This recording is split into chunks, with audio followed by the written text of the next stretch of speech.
now whole second half of the song has like this big, huge choir that sounds like 20 people because there were 20 people just there. Wow. And,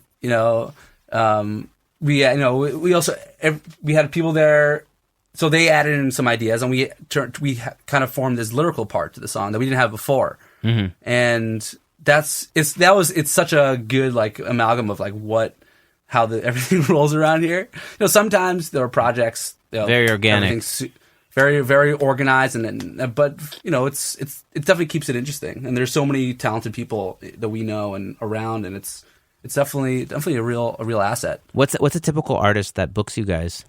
Is it mostly like bands, or is it mostly singer-songwriters, or like? It's been for this last year has been kind of a combination of both. I actually worked with a bunch of singer-songwriter type artists that actually turned into being full band type of projects. Like they would come in and I worked with this one girl, Anna O is her artist name. Anna O'Connor is her actual name. But she kind of came in and did a couple demos and stuff with just her on acoustic guitar, and then she was like, you know what, I want to like do a full band thing, and I would just want to make a real EP, 5 or 6 songs with like, a full band. So she got a drummer and a bass player, and I played a bunch of guitar and keys on it, and next thing you know, it's like a full band thing just from her, little song on just her with an acoustic guitar or whatever, So there's been some stuff like that, and then there's been a bunch of other just full bands that come in here. Some we've done live, like our one buddy's band called Wheels Down came and just did like a live, 4-piece guitar kind of driven blues fusion type of band.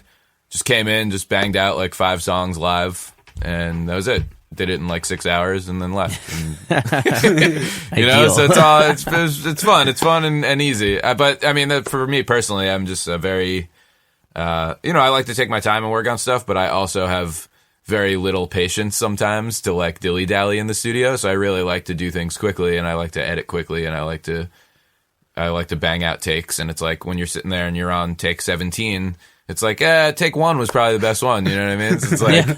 I like to do things in 2 or 3 takes. That's usually how the best. I should learn from you. That point, it's like, when you get past that point, I feel like you're thinking about it too much. You have to learn the subtleties. It can be frustrating sometimes. Yeah, it's exactly, like no, we need to do another take, and it's like no, we got it right. No, we need another take. So that's my biggest flaw, I guess. But I think it all balances it out. Right. Well, it's different sides. It's like both are right. It just depends on the context. You know what I mean? It's like, totally, exactly. Like, what are you going for? The first take is usually the best. if you've practiced and you know the part, or you are good enough at improvising. What's practice? Yeah. Truth. Wait. So this studio, does it have a name? How could people find it? Or do you not want people finding it? No, we do. We actually, it's funny that you asked this because we were actually debating this morning because we're about to release a music video that we made with the people that live here. Mm-hmm. And we were debating a name change of the studio and what we want to kind of do with it for 2020. Because we want to bring more people in here and we want to make it more popular, but we don't want to necessarily become like, a commercial Abbey studio. Road or whatever it is. You know what I mean? Yeah. We don't want to be like that. So we want it to be kind of word of mouth, a little bit of online promotion and stuff like that. I have a website for it, but right now it's called Call Hollow Studios as of today, officially renamed. Before that, it didn't really have a name. I had there's a huge life-size portrait of Bill Murray on the wall here. I could show you. Nice. So I always wanted to call it Caddyshack Studios, but no one was having it. So yeah. So, nice. But officially, it's Call Hollow Studios, and I can send you a link to our website to put on the. Perfect. Yeah, drop me a link, and I'll put it in for sure. So, cool. Appreciate awesome. That. So maybe Ryan, I'll hit you up with some more technical questions. If you join me on another show, on another podcast. Yeah, absolutely. That sounds good. Thanks for having me. Let me barge in here. Yeah, great. This was a great barge. It was awesome. Yeah, this is perfect. Perfect. Awesome. Well, nice to meet you. And, nice to meet you too, Ryan. Hopefully, we'll make it happen. I'll have in the Meir future. send me your deets. Yeah, I'll send you your contact. Great. Yeah, sounds good. Excellent, dude. All right, carry on, fellas. All right. Wow, was not expecting that. That was great. The moment when he walked in with the mustache was just like next level. Oh yeah. It's Is that a permanent thing? It happens. Yeah. Oh, he's Oh, totally. Nice. Totally.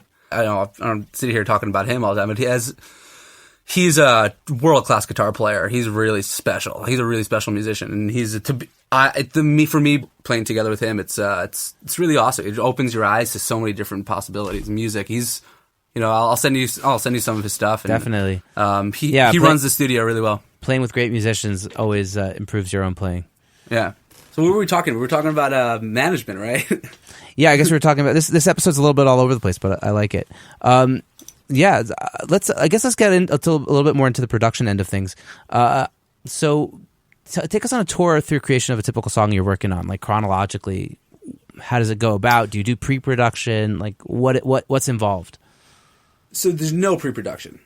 None. No pre-production for the most part. Depending on whether or not the song exists before we start, recording it or producing a track. So then usually we'll do we'll kind of set up like a makeshift live band in the control room. Some will play bass. We'll have like someone will make a drum track, and then we'll play through it live, and we'll just have as like a demo almost. Just to have that to a click as a skeleton to a click. Usually yes, usually to a click.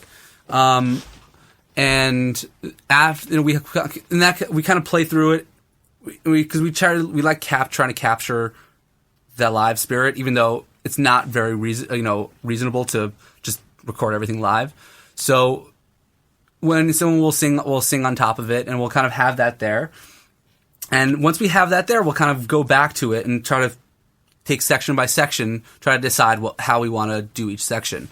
So, like, I remember doing the Poser song. This is before we even had Modest Yahoo on board, or Yehuda. We had this song we've been playing around with. We sat in here.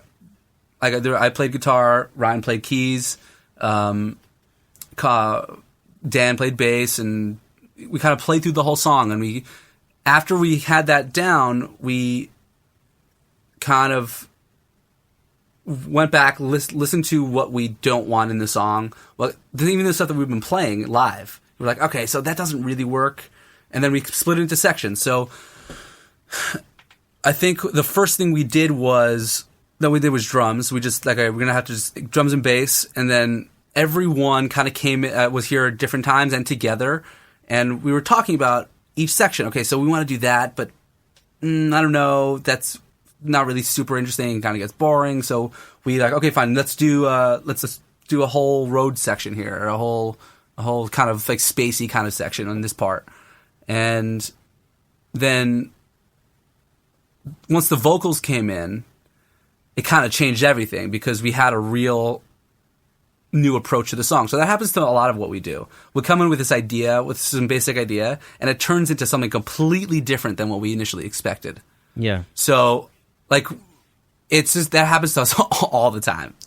And it's kind of cool because we allow things to just really develop as they do, and not push anything in any direction. Like that song, All Right. I don't know if I've sent it to you earlier, but it's just a big jam song that we like to call Wolfpack Light. Almost, it's like super low volume funk, like super some cool melodic riffs in it. And I think we tracked it like we always played live. We've been playing it live for like 2 years now, and once we had it tracked, we kind of realized that it needed some other stuff there. Like, it really needed some other stuff in order to be a song. And sometimes you don't realize that until you put it down in the studio. And from that point on, we were like, okay, so we're gonna, let's do a sax. We want an alto kind of sax solo. I actually somehow I got into my brain that I desperately wanted a talk box solo on it. Why, you ask? There's no reason. I just got a bug in your brain. Yeah, I get that all the time. It's the worst. I found a guy who actually I really like, who I've actually seen I hit him up, wonders of the internet. I'm like, hey man, can you track? Do you do like tracks? Like, yeah, sure. And he sent back a talkbacks track like 3 days later, and it was amazing. Killer.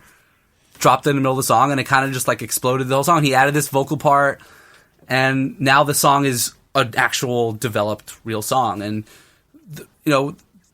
so there is pre-production, I guess, on the end of like with like Ryan and his end of it, but it's all so organic, splintered and organic in a way that it's hard, getting everyone in the room at one time is so hard. But when you do, it kind of all just happens pretty fast.